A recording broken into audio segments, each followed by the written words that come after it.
اعوذ باللہ من الشیطان الرجیم بسم اللہ الرحمن الرحیم۔ ناظرین و سامعین السلام علیکم ورحمۃ اللہ وبرکاتہ۔ سامعین محترم، آج کی یہ داستان صرف ایک عورت کی نہیں بلکہ تاریخ کے ایک اہم کردار کی ہے۔ ایک ایسی عورت جسے قرآن نے ہمیشہ کے لیے عبرت کا نشان بنا دیا۔ وہ دشمنی میں اتنی آگے چلی گئی کہ رب کائنات نے اس کا ذکر اپنے کلام میں کر دیا۔ یہ کہانی محض تاریخی نہیں بلکہ روحانی، اخلاقی اور سبق آموز ہے۔ تو آئیے مکمل توجہ، خاموشی اور دل کے دروازے کھول کر سنیے کہ جمیل کون تھی۔ سامعین محترم، جمیل کا اصل نام اوری بنت عرب تھا۔ وہ قریش کے طاقتور سردار ابو سفیان کی بہن اور ابو لہب کی بیوی تھی۔ بنو امیہ کے اعلیٰ خاندان سے تعلق رکھتی تھی۔ قریش کی بااثر اور زبان دراز عورتوں میں اس کا شمار ہوتا تھا، لیکن یاد رکھیں کہ اللہ کے نزدیک عزت ایمان اور تقوی کی بنا پر ہے، نہ کہ حسب و نسب یا مال و دولت میں۔ جمیل ابو لہب کے ساتھ مل کر نبی کریم صلی اللہ علیہ وآلہ وسلم کی سخت مخالفت کرنے لگی۔ وہ دشمنی میں بعض اوقات ابو لہب سے بھی زیادہ بڑھ جاتی۔ اللہ تعالیٰ نے سورہ المسد میں فرمایا، تبت یدا ابی لہب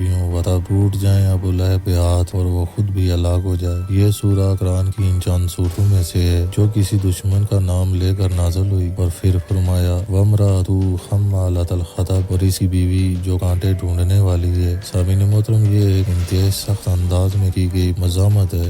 جمیل صرف زبانی دشمن نہیں تھی، وہ نفرت کے بیج بونے والی، چغلی کرنے والی اور عملی طور پر ایذا رسانی کرنے والی عورت تھی۔ سامعین محترم، جب نبی کریم صلی اللہ علیہ وآلہ وسلم نے دعوت حق دی تو قریش کے سردار چراغ خواہ ہو گئے، لیکن جمیل کا انداز سب سے زیادہ شرارت آمیز اور ذاتی نوعیت کا تھا۔ وہ نہ صرف طعن و تشنیع کرتی بلکہ راہوں میں کانٹے، جھاڑیاں اور گندگی رکھتی۔ اس کی زبان زہر سے بھی زیادہ تیز تھی۔ وہ رسول اللہ صلی اللہ علیہ وآلہ وسلم کو شاعر، مجنون، کاہن کہہ کر ان کی توہین کرتی۔ سامعین محترم، سورہ المسد کی آخری آیات میں فی جیدہا حبل من مسد، اس کے گلے میں کھجور کی چھال کی رسی ہوگی۔ سامعین محترم، یہ صرف جہنم کا عذاب نہیں بلکہ دنیاوی ذلت کا استعارہ بھی ہے۔ اللہ تعالیٰ نے اعلان کر دیا اس عورت کا انجام رسوائی اور عذاب ہے۔ سیرت کی کتابوں میں آتا ہے کہ جب جمیل نے سنا کہ نبی کریم صلی اللہ علیہ وآلہ وسلم نے سورہ مسد کی تلاوت کی ہے تو وہ پتھروں سے بھرا ہوا دامن لے کر مسجد الحرام پہنچی۔ اس وقت نبی کریم صلی اللہ علیہ وآلہ وسلم حضرت ابو بکر صدیق رضی اللہ تعالیٰ عنہ کے ساتھ موجود تھے، لیکن اللہ کے حکم سے اس کی نگاہ نبی کریم کو نہ دیکھ سکی۔ وہ بولی، میں محمد کو تلاش کر رہی ہوں تاکہ اس کے منہ پر پتھر دے ماروں۔ سامعین محترم، یہ واقعہ اس بات کی علامت تھا کہ اللہ نے اپنے نبی کو دشمنوں کی سازش سے محفوظ فرمایا۔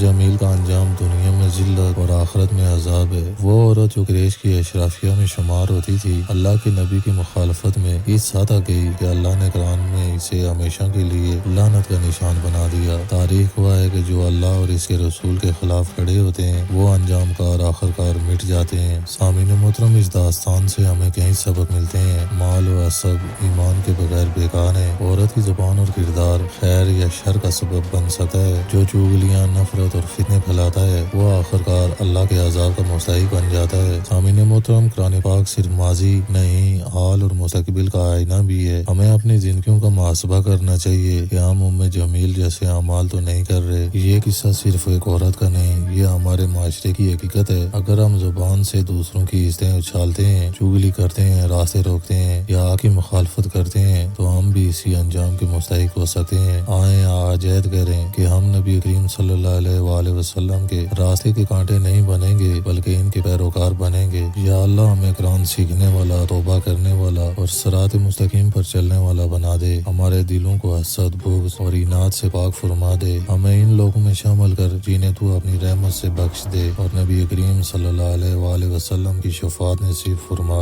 آمین یا رب العالمین۔ امید ہے ویڈیو پسند آئی ہوگی۔ ویڈیو پسند آنے کی صورت میں اپنی رائے کا اظہار لازمی کریں اور اپنے دوستوں کے ساتھ ضرور شیئر کریں۔ جزاکم اللہ خیرا و کثیرا۔ السلام علیکم ورحمۃ اللہ وبرکاتہ۔